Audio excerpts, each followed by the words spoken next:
Hear this now and do not soften the sound, for what you are about to learn will not let you sleep tonight. This is not a tale to amuse you, it is an instruction in how silence can be weaponized and how a place can keep its own secrets against every law meant to protect us. Imagine a Sunday bell that tolls and a man who does not answer. Imagine a pew left cold where a steady presence once sat. The absence is the first proof of the thing about to be revealed, because disappearance is a language, and that language speaks in gaps and in things left arranged as if to fool the living.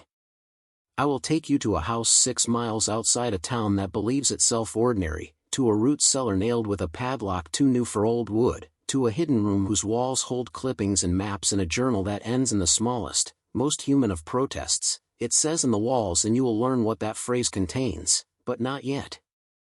Ezra Coones is a simple name to most, a man who could fix a fence and mend a wheel, but names are masks, and when you peel them back you find a mind that counted paces, that measured trees, that thought stones had moved, a mind that kept journals like a scientist and prayers like a superstition, both mixed in the same hand and both leading to the same dread. You must understand how isolation shapes truth, how a man who walks fields alone begins to hear the world differently, sweating into the shape of fear, noticing patterns other people dismiss as animals or wind, because the true pattern hides in details most refuse to look at, in the newspapers clipped and annotated, in marks carved on trees that are neither property brand nor child's doodle. There is a geometry to danger, circles cut into soil, depressions that are too perfect for nature, a rhythm to the earth that hums at night when October thins the veil and the air grows like glass, and once you see that geometry you cannot unsee it. You will start to recognize the same circle in other disappearances, the same month, the same silence left in its wake. Listen as if your life depends on comprehension, because some knowledge changes the way you move through the world, and this knowledge will teach you how institutions can fold to preserve a narrative, how evidence vanishes from files, and how men who once kept order leave town with new nightmares for reasons they will not explain. Tonight you will learn the first proofs, not a tidy case but a pattern of omissions, a root cellar that is too neat and a journal that ends with a warning. Read it closely and you will feel the ground shift beneath the words. You will feel the walls breathing and know that something patient waits in the dark to take what it needs from the living. You must hold this image in your mind and let it grow colder as you listen. A root cellar nailed shut with a padlock too new for weathered wood. A space finished with care where no sensible person would build such care for storage. Walls plastered with clippings and maps, lines drawn and circled with a hand that slid between reason and madness. The lamp left on a table casting a pool of light into which a journal sunk its last words and stopped. A journal that turned from weather to calculation, from distance measurements to a single repeated terror that crept from margin to margin. It's in the walls they wrote, and you must hear the way. Those words are not a scream but a map to understanding that most men refuse to follow, because the map points to places institutions do not want excavated, because the map proves the pattern is real and patterns are dangerous to those who profit from silence. Consider the pouch of teeth found then vanished. 3 different sets of teeth wrapped in a small leather bundle like trophies or like talismans, evidence that suggested a taking, a harvest, something intimate and close to the body, and then consider how that evidence walked out of the chain of custody, how deputy notes contradicted later depositions, how the journal pages logged into evidence were removed after a fire claimed only the evidence room, a convenient fire, and ask yourself who benefits when facts are folded, when paper records are edited to conform to comfort rather than truth. Know the name RM and the letter from St. Louis that warned do not attempt further investigation alone, will arrive by month's end, tell no one, a line that reads like both caution and conspiracy, then watch a man claiming kinship appear courting probate and walk the land with a purpose that smells like search and instrument and not like grief. Robert Marshfield comes, inspects the cellar, collects soil in little jars, hires men to dig in places where hands have recently tried to bury what they do not want found, and then he disappears from narrative after selling the land at loss and later dying with strange trauma on the back of his neck and decay that confused morticians, an odd end for a man who arrived to claim inheritance but who may have been an agent of erasure. Hear how the sheriff who first wrote the report left an unsigned note placed in the cover of a deed book, a warning in ink about circles and blood and the caution stay away from the north field, and recognize the shape of institutional collapse, the way law bends when confronted with the unclassifiable, how clerks misplace packages, how sheriffs retire and leave for other states, how deputies resign broken by nightmares, and how scientists who look beneath the earth return with rope burned by Forces that do not cut cleanly. These are not isolated failures, they are a pattern of containment and selective forgetting designed to keep the geometry of threat from being analyzed, which is exactly why you must keep listening and let the omission itself teach you how power protects itself by erasing those who glimpse the perimeter of what should remain hidden. You will now walk deeper into the architecture of concealment, learn how a house is turned into a repository for secrets and how those secrets become weapons in the hands of men who will not be questioned. Picture the hidden chamber carved into a hillside, a space too small for comfort and too finished for mere storage, its floor laid with wood while the cellar above sleeps on packed earth, its walls plastered with clippings that read like a ledger of fear, maps with circles and convergence points, letters pinned like talismans, each item both evidence and incantation, placed there by a man who thought careful arrangement could defend him from what watches beneath the ground. Understand the mind that made that room. Ezra Coones, the measured man who traded ordinary notes of weather and harvest for a catalog of anomalies, who underlined articles about disappearances and wrote margin notes that look like diagnosis, who began to see patterns where neighbors saw chance, the pattern always clustering around October, the pattern that repeats in places where the earth opens and swallows names. Feel how obsession becomes a method when institutions will not investigate. Feel the way a journal shifts from tidy observations to the desperate grammar of survival, entries that count paces and distances, entries that record symbols carved on trees, entries that detail a correspondence with an RM who warns like someone who knows the map but fears the mapmaker. And in those pages you can see the slow slide from curiosity to dread and then to planning, traps set with clothing on a bed, notes about ceiling and entrance, a plan that reads like both hope and resignation. Consider the physical traces that refuse neat closure, a pouch of teeth that proves contact, that proves body taken and returned only as fragment, laboratory notes that vanish from official files, deputy statements that contradict later denials, a courthouse fire that damages only the evidence room, and the way these coincidences gather like wolves into a pattern of erasure that looks less like incompetence and more like choice. Watch how power moves quietly. A man arriving from St. Louis bearing papers of kinship, Robert Marshfield, who digs where others fear to look, who jars soil into little bottles, who leaves less in air than an agent of removal, and later dies under circumstances that read like retaliation or reprisal, injuries odd to coroners, decay advanced beyond explanation, a body that confounds easy narratives and demands that you ask not only who benefits but who enforces forgetting. Listen to the whisper that becomes clear when you trace these acts together. Notice how deputies become nervous men who expatriate themselves, how foremen change jobs, how archaeologists are warned off, how evidence is collected and then quietly disappears, and understand this as method, a chain of small decisions that result in a larger collapse of record, because the truest control is not violence performed in light, but the careful removal of proof in the dark. You must understand now how silence is manufactured and how institutions become partners in concealment. Listen closely as I show you the mechanics that turn ordinary procedures into instruments of erasure. First there is the ritual of record keeping, the book that should hold a name, the ledger where a birth or a death is recorded. When a page is scraped clean, the record does not vanish by accident, it is removed by hands that know the power of absence.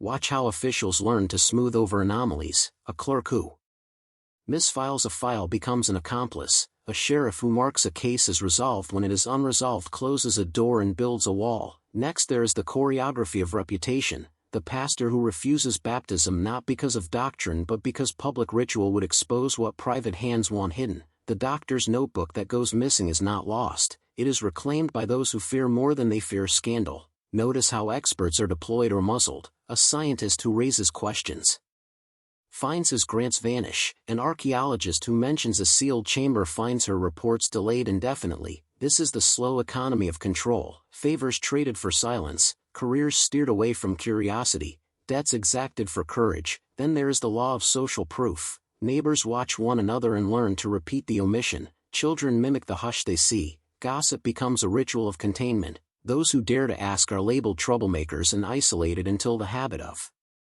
asking withers away. And when institutions fail privately, they do not always fail alone. Private agents step in, men from cities who buy deeds and dig where people fear to pry, heirs appear with papers too clean to be true, they pay hands to sift and to remove and to rebury, contracts are signed and receipts exchanged in the dark, payoffs are a kind of ritual sacrifice, a civic cleansing dressed as practicality. You will also notice the use of narrative control. Bishops and editors and wealthy patrons craft a story that comforts most and terrifies the rest. They declare the matter an old superstition, they call it myth, they frame the missing as natural misfortune. In doing so they secure compliance. Finally, consider the psychological outcome of this system. A culture instructed to ignore its shadows becomes dependent on those who manage the shadows. Power concentrates not through force but through the learned habit of obedience, and that habit is the most effective jail of all.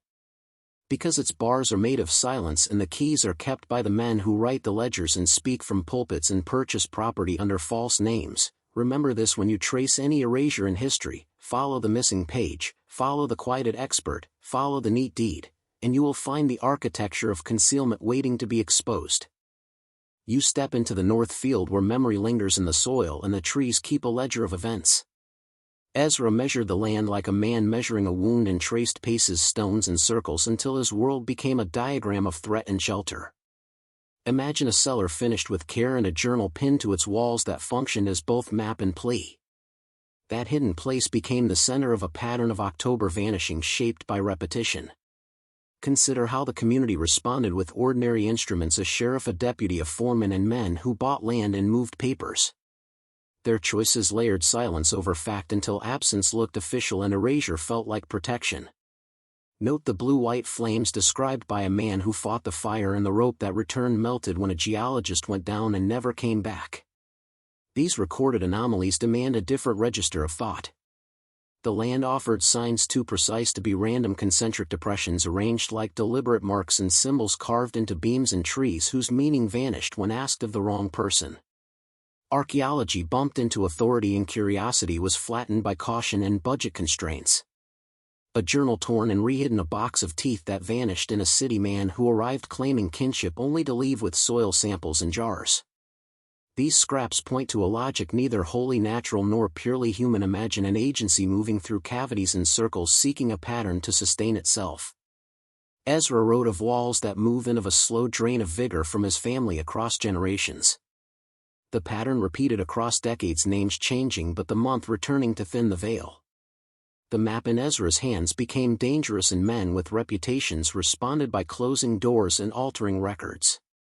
Power protects itself by making the inconvenient invisible and people comply for fear, profit, or exhaustion.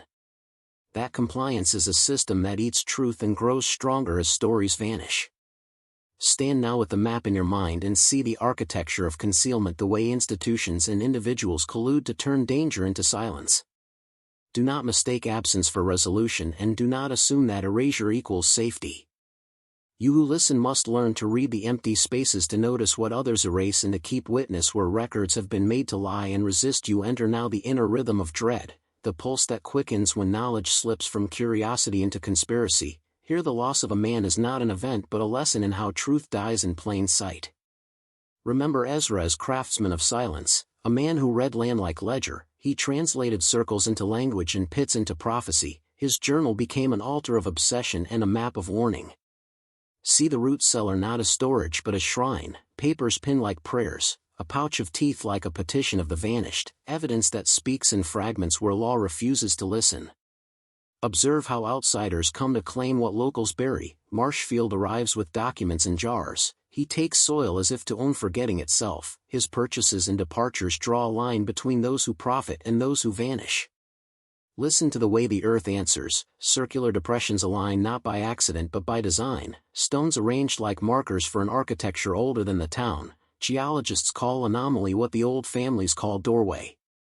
Sense the corrosion of authority as files burn and notes disappear. Deputies who flee with nightmares. Jurors who choose comfortable explanations over inconvenient truths. An entire system that prefers tidy endings to dangerous questions. Imagine nights when bells toll without hand, when cattle refuse fields for reasons no weather can explain. These are not coincidences but instruments of communication, world that converses in weather and sound and the shifting of stones. Reflect on pattern, the October rhythm that repeats like a clock, disappearances that align with harvests and half-remembered rituals, the idea of a thing that feeds by intervals, patient and systematic. Understand that silence is the mechanism of control. To erase a name is to reduce a life to rumor, and rumor becomes a tool to shape conduct and to avoid accountability. Families trade truth for safety. Consider the price of curiosity. Those who pry at maps and sinkholes find doors they cannot open without consequence. The rope that comes up severed is not mechanical, it is symbolic of limits set by whatever lies below. This is a study in how power buries its proofs, how institutions collude with fear, and how a landscape itself can be weaponized to guard secrets. What you learn here is not a comfortable miracle but a hard instruction in vigilance always. The silence that follows discovery is the loudest thing of all. It hums beneath the floorboards and behind official statements, a vibration that refuses to fade no matter how many documents vanish or graves remain unmarked. Ezra's cabin becomes a monument of contradiction, boards pried loose yet the air inside still smells of earth and ink, as though time itself hesitates to move on. Even the insects avoid his doorway like they know the scent of punishment. They say the doctor from Little Rock arrived to assess what was left, a man trained in reason but broken by what reason could not hold. He saw patterns in the walls like veins of thought branching toward a forbidden idea. He saw the outline of circles carved in the beams beneath the wallpaper, perfectly measured, obsessive, impossible to dismiss as madness. He whispered that the drawings resembled something older than language, a geometry of offering, a structure used to call attention from the soil rather than from heaven, a reversal of worship. The sheriff sealed the cabin and marked it condemned, yet every year in late October someone pries the door open and leaves a handful of river stones on the table, each stone engraved with a single letter as though spelling something too dangerous to complete. The town pretends it does not notice, but they do. They lower their voices when fog crawls through the pines, they lock their wells, they leave lanterns burning until dawn like sailors watching for reefs of air. And yet curiosity survives, like rot beneath paint. The more the county denies the legend, the more its edges sharpen, the more men whisper that Ezra never died, that he dissolved into the landscape, absorbed by the thing he tried to understand. You can almost hear him if you stand at the swamp's edge when the wind is still, a low drumming like heartbeats underground, a rhythm that answers your own pulse in perfect unison until you cannot tell which belongs to whom. Do you understand what that means, listener? That perhaps the soil remembers better than men, that perhaps every buried secret grows back in another shape, and that knowledge, once planted, never stays dead no matter how deep they dig to hide it. By winter the town began to forget Ezra Coones, or at least that is what they pretended. His name faded from records, his property seized by the county, and yet the soil would not comply with silence. The swamp began to rise like something breathing beneath it. The trees near his land grew twisted as if avoiding some buried current, their roots breaking fences, their branches bowing toward the cellar where the sheriff once stood, and the night animals returned in strange procession, foxes walking in pairs, crows gathering in hundreds like mourners at a ritual they could not abandon. In January a hunter named Deeks vanished. His last footprints led to the edge of Ezra's field where the ground had softened though the frost was thick everywhere else. They said it was a sinkhole, but those who saw it swore the hole was too round, too deliberate, a wound rather than an accident. Within days, letters arrived at the courthouse, and signed, written in red ink, repeating one phrase again and again: "We are not done feeding." The sheriff burned them without reading aloud, and the following week his livestock were found mutilated, their bodies arranged in a spiral that matched the carvings inside Ezra's cabin. A preacher came to bless the place, but when he opened his Bible the pages were damp. Though the sky was clear, he left without a word and never returned to town again. This was not mere folklore, this was the price of ignorance disguised as faith, for when men choose comfort over truth, the unseen begins to rewrite their world in symbols too clear to ignore. Understand this, viewer, the patterns you deny are the patterns that consume you. Every unspoken fear builds architecture beneath your life until one day you walk upon ground that is no longer yours. Ezra had not summoned evil, he had only uncovered what was already there, the constant whisper between decay and memory, between power and guilt, and when he fell silent the whisper did not. It multiplied, it adapted, it learned to move through those who pretended not to believe. So when you hear stories of the Arkansas swamps that hum at night, remember this was not haunting. It was history refusing to be buried by spring. The townspeople spoke of light that flickered under the soil, not flame but pulse, a rhythm visible through the mist when the moon was new. It was said to move in circles exactly where Ezra had drawn his maps, his design now alive without his hand. Children who wandered too close returned changed, eyes vacant for hours, whispering phrases they could not recall later, always the same tone, always the same cadence like echoes of a forgotten chant. The mothers prayed but their prayers fell back on them like rain of ash. Old records mention the land surveyor who tried to chart the property again. His compass spun without direction, his instruments froze, and when he returned his notes were written backward as though copied by something watching over his shoulder. They burned the notes, thinking the fire would cleanse the memory, but the smell that rose was not paper, it was flesh. The county coroner began to compile disappearances, hunters, travelers, vagrants, none returned, all near that same cursed grid of swamp and ruin, yet every report was quietly sealed, replaced with words like accident or wandering, because the truth was not convenient for the men who ruled. Listen carefully now, for this is where the story turns from horror to revelation, where you begin to understand why certain histories vanish and who benefits when they do. Institutions do not fear death, they fear exposure, and Ezra's land was not merely haunted, it was evidence, proof that faith and science had once joined hands in a project no church or government would claim. That swamp had been an experiment, a threshold, a bridge built by men who believed they could control consciousness itself. Ezra was never a victim, he was the witness they tried to erase. You are being told now what your ancestors were never meant to hear, that beneath every town lies a scar of the same design, that the geometry of silence is a map of control, and those who study it too long begin to hear the hum. If you have felt it too, the strange pulse in your walls or the vibration under your floor, do not look for ghosts, look for patterns, look for power pretending to be God. By the summer of 1921 the swamp no longer obeyed the seasons, mist rose even under full heat, insects vanished, birds flew in circles as if caught in an unseen current, and the farmers said the air tasted like iron when the wind blew from Ezra's land. They fenced the property but the fence never stayed intact. Each morning the posts leaned inward, ropes slackened, nails bent without touch, as if the land itself refused confinement, an organism waking from forced sleep. An old woman named Ezra Coones claimed Ezra had written of this long before he disappeared. She brought forth a single page from his journal, the ink warped and water-stained. It read, "The soil remembers what was promised, it collects the living until the debt is repaid." Officials laughed, but the laughter stopped when she was found days later in the church well, her body floating upright, eyes open, the same expression as Ezra's sketch of the twin circles. Still the county denied, because denial is safer than acknowledgement, and fear is cheaper than investigation. They said she drowned herself, they said the fence was poorly built, they said the swamp is just a swamp.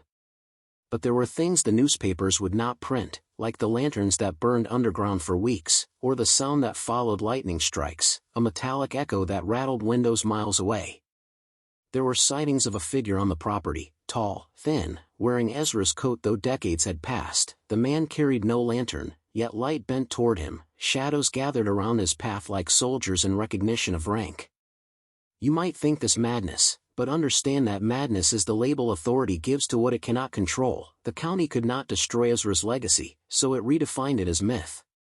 The hum beneath the ground grew stronger, forming language, syllables that sounded like names, and one by one those who had testified against him began to vanish too, leaving no footprints, no farewell, only that same round impression in the soil like the seal of a god. Every generation after would be warned never to approach that field, and every generation would ignore the warning once, just once, before learning why it existed. So remember this moment, listener, for even now the hum you hear may not come from your walls but from beneath you, waiting for you to notice. Autumn arrived, and with it the feeling that something enormous had settled beneath the town, breathing slow and deliberate like an animal the size of belief itself. The air grew heavier and the locals stopped speaking Ezra's name as if words could wake what was already stirring. A team of rail engineers came from Little Rock to expand the line through the marsh. They brought machines and blueprints, they brought confidence in science, but not a single one of them brought respect, and that was their first mistake. On the second week the ground began to shift beneath their tracks. Steel rails bowed like reeds. One worker swore he saw the soil ripple like water. Another said he heard music under his boots, deep and steady as heartbeat. Then the engines stalled one by one and the air filled with a low vibration that turned their tools to trembling metal. When they dug to investigate they found not mud but stone, smooth and circular, perfectly carved, the same pattern that marked Ezra's journal. They uncovered a ring 20 feet wide etched with symbols no language could claim, yet every man who saw it said the same thing: it felt familiar. That night the camp lights flickered like breath and 3 men disappeared. No sound, no footprints, only a half-circle burned into the grass where they had stood. The project ended in silence, no reports, no headlines, just abandoned equipment and a new stretch of rail that curved sharply away from the marsh like even steel had learned fear. It was then the older townsmen began whispering of the covenant, a pact made before the Civil War between the founders of Marshfield and something older than the soil they settled upon. The deal was simple: protection for secrecy, prosperity for silence. Ezra Coones had found proof of the bargain and had tried to break it. Understand this, listener. Every town that thrives on unexplained wealth or impossible survival carries its own version of the covenant. They may call it providence or fortune or blessing, but the cost is always the same: silence when the wrong door opens. And if you ever hear a hum beneath your feet, steady, rhythmic, alive, that is the sound of the covenant renewing itself through you. By the winter of 1922, Marshfield no longer dreamed in color. The fog had become permanent, a slow-moving shroud that swallowed the church bells and left the town sounding hollow. Men spoke only in half-sentences. Women watched the windows as if expecting the ground itself to move the way it had on Ezra's land. Children began drawing circles in the dust on their desks at school, perfectly symmetrical. Eyes closed as they drew. The teacher would erase them, but by morning the same marks returned, carved into the wood itself, and no one would confess to it. The preacher gathered the townsfolk for one final sermon. He stood beneath the flickering lamps, his hands trembling on the open Bible, the pages turning on their own like the wind had intent. He said, "There is no redemption without witness." But before he could speak again, the lamps died and his voice was swallowed by a low droning sound that shook the floorboards. After that night he was gone, his house empty, his bed still warm, his dog found sitting at the door staring into nothing and refusing to eat. Files show that around the same time federal investigators arrived quietly, unannounced. No uniforms, no badges. They took soil samples and photographs. They spoke with no one, then vanished as if they had never existed. But the townspeople noticed one thing: every man carried the same tattoo on his wrist, a small circle intersected by a vertical line, the exact symbol Ezra had drawn in his journals. That winter livestock were found in patterns so precise they could not be random, each animal positioned along the same geometric lines that appeared beneath the engineer's rail sight, the pattern expanding outward from Ezra's field like a disease of memory. This is when truth began to rot inside silence. The county declared Marshfield unsafe, citing contamination and groundwater toxicity, but those who stayed behind said the water was clean. It was the sound that poisoned them, the hum, constant now everywhere, even in their bones. Understand this, listener. The hum is not sound, it is memory forcing its way back into consciousness. It is the price of centuries of denial and the echo of every secret you are taught never to question. If you hear it even faintly, you are already part of the remembering. By spring of 1923 the map of Newton County changed, not by decree but by erasure. Roads that once led to Marshfield were now marked dead-end or vanished beneath new forest growth, as if the land itself rejected the memory of what stood there. Surveyors reported compasses spinning erratically and horses refusing to cross invisible thresholds in the soil. Locals spoke of a light seen at night over the old Coones property, pale and circular, pulsing in rhythm with no discernible source. Hunters who followed it returned pale and confused, unable to recall the hours they'd lost. One man aged visibly overnight, his beard gone white, his speech fragmented into broken whispers of the same word over and over: circle, circle, circle. The authorities filed their reports: mechanical failures, radiation anomalies, simple superstition. But by then even officials avoided that part of the county. One of the last recorded documents, a field note by Deputy Waller, reads simply: sound beneath ground like wind breathing, but steady, continuous. Meanwhile the surviving Coones relatives left Arkansas entirely. Their new home in Oklahoma burned to the ground within months. No cause ever determined. The same circular scorch pattern reported by firefighters, the same mineral residue found in soil samples from Ezra's property. And still the hum persisted, now recorded by telephone wires running through the hills, a low vibration carried through static when operators connected long-distance calls. Some claimed they could hear faint words embedded in the noise, names, times, warnings. Archivists later discovered the same phenomenon during digitization in 2008. Low-frequency anomalies consistent with infrasound recorded at exact intervals matching the lunar cycle. October, still the peak, the veil still thinning as the legend promised. To this day hunters speak of the circles glowing faintly under moonlight, their edges wet with dew that refuses to freeze even in frost, and those who linger too long report a pressure behind the eyes as if the forest is pushing back against the act of being watched. Whatever Ezra found beneath that soil, whatever ancient geometry governed his family's doom, it did not die with him. It adapted, it waited, and it still waits beneath the hum of the hills, beneath the whispering trees, beneath the earth itself. By the late 1940s, the Coones legend had become something whispered among old men in barbershops and passed to children as a warning never to wander too far into the woods after dark. Local pastors called it folklore, a tale to frighten sinners into obedience, but few men in government files did not treat it as fiction. The Army Corps of Engineers conducted quiet surveys of the Ozark Karst in 1948, claiming they were mapping fault lines, but their equipment logged anomalies, magnetic pulses, rhythmic and uniform, found only near the former Coones property. No official report was ever released, but fragments leaked decades later revealing that one of the surveyors vanished during the second phase of mapping. His last radio transmission before contact was lost was recorded as "I hear it moving below us." Residents of Jasper began reporting strange disturbances, livestock refusing to enter fenced pastures, sudden drops in air pressure without wind, and a faint vibration in the walls at night so subtle it was felt only by those lying still. Old Mrs. Halper, who lived nearest to the property, claimed her dishes clattered in their cabinets whenever the church bells rang in October. The sheriff dismissed it as imagination, but by 1952 the state closed off the area entirely, citing safety concerns after a sinkhole appeared near the old north field, swallowing part of a service road. It was a perfect circle 30 feet wide, its edges glassed by heat according to the report, but the paper containing that note was torn out before the document was archived. And so silence returned to the valley, broken only by crickets and the far-off rush of the Buffalo River. Yet each autumn, on the night the veil thinned, locals claimed to see faint blue light pulsing through the trees like a heartbeat beneath the ground.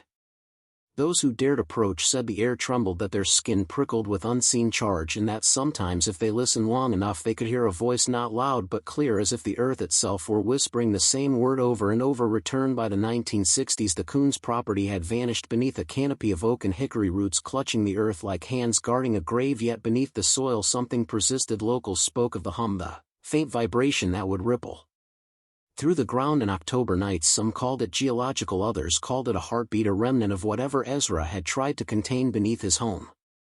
In 1962, a young archaeologist named Eliza Montgomery from the University of Arkansas received quiet approval to survey the area for pre-colonial artifacts. What she found never made it into her final report, but her private journal decades later revealed the truth. She wrote that they had uncovered a structure beneath the north field, not a cave, not natural, but carved, sealed with massive stones marked with concentric circles and geometric symbols resembling both runes and astronomical diagrams.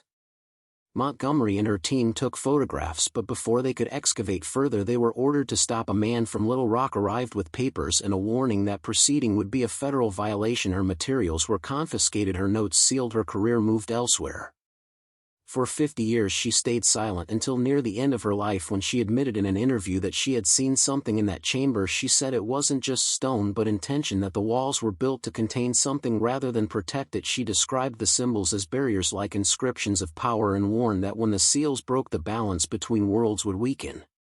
Her words were dismissed by peers, but the coordinates she mentioned in that final interview matched the very spot where seismographs decades later would record microtremors identical in rhythm to a human pulse.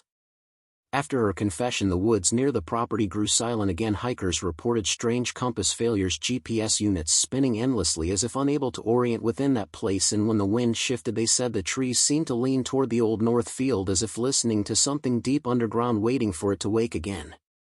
In the autumn of 2008, the earth beneath the Ozarks began to move, not violently but in a rhythm too deliberate for chance, small tremors rippling beneath the forest floor each night between midnight and 3. Seismologists dismissed them as subsidence events, the slow collapse of unseen caverns, yet their intervals were unnervingly precise, like breathing patterns from something vast and unseen. The epicenters all traced to the forgotten Coones property, the same circle where vegetation refused to grow.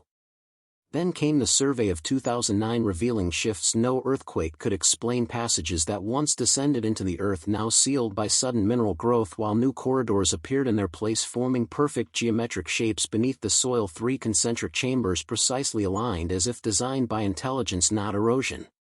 When Dr. Rebecca Winters analyzed the most recent scans, she noted that nature does not build in symmetry. Her voice trembled as she described perfect circles spaced at equal distances, their diameters exact to the inch. She said it looked engineered, perhaps ancient, perhaps forgotten. Her report was buried in bureaucratic silence, but she kept copies hidden, sharing them only with trusted colleagues before vanishing from academia altogether. Since then, the Park Service has declared the area permanently restricted, citing safety, but locals know better. They say fences don't keep danger out, they keep it in. Every October the same pattern repeats. Birds vanish from the skies, electronic devices fail, compasses spin, the forest grows unnaturally still as if holding its breath beneath the weight of something stirring below. Some say it's geological, some whisper it's ritual, a cycle older than memory itself. The pattern always returns in October, and each time it does another person disappears, swallowed whole by the same silent soil. Ezra Coones once feared the same ground that hums faintly at night, as if remembering him and all who followed. And through it all the symbols remain, carved into stone, marked in soil and echoed through time. Circles within circles, the same sigil. Montgomery described the same one drawn in blood beneath Ezra's ruined home, the same one that perhaps even now glows faintly when the veil begins to thin and October breathes. By 2015, whispers of the Coones property reached the digital underground, obscure forums and encrypted archives where forbidden lore gathers like static in the dark. Users shared coordinates of the restricted zone, grainy thermal images showing faint humanoid shapes standing still among the trees. One user, known only as Oathkeeper, claimed to have entered the area during a fog storm. His post described hearing low human humming that shifted in pitch to mirror his heartbeat, then silence when he returned to the road. His watch read 3:03 a.m., 3 hours gone unaccounted for. Government response was immediate. His account deleted, his username blacklisted, but mirrors of the post spread anyway. Some dismissed it as fabrication, yet the coordinates matched official geological survey data perfectly, including the pattern of those 3 underground circles, now renamed anomalies by internal reports leaked years later. That year, drone footage captured something chilling, a figure standing at the property's center, motionless in the night, its limbs slightly bent at impossible angles. The footage cut abruptly, but not before the drone operator reported a brief radio signal repeating the same phrase over and over: the harvest is unfinished, the harvest is unfinished. Those who have researched the Coones mystery say this phrase first appeared in Ezra's final writings decades before his disappearance, though the manuscript itself has never been recovered. Montgomery once hinted in a lecture that Ezra's private diary contained a full translation of the sigil language, the same symbols burned into his cabin walls in 1920, the same ones seen in modern photographs carved fresh into the earth. Somewhere deep in the archives of the University of Arkansas there exists a sealed file labeled Project Grain. It contains recordings and journals confiscated from researchers who breached the site, though its contents are officially classified. A former archivist revealed one line before his death: the sound is not coming from below, it's coming from behind.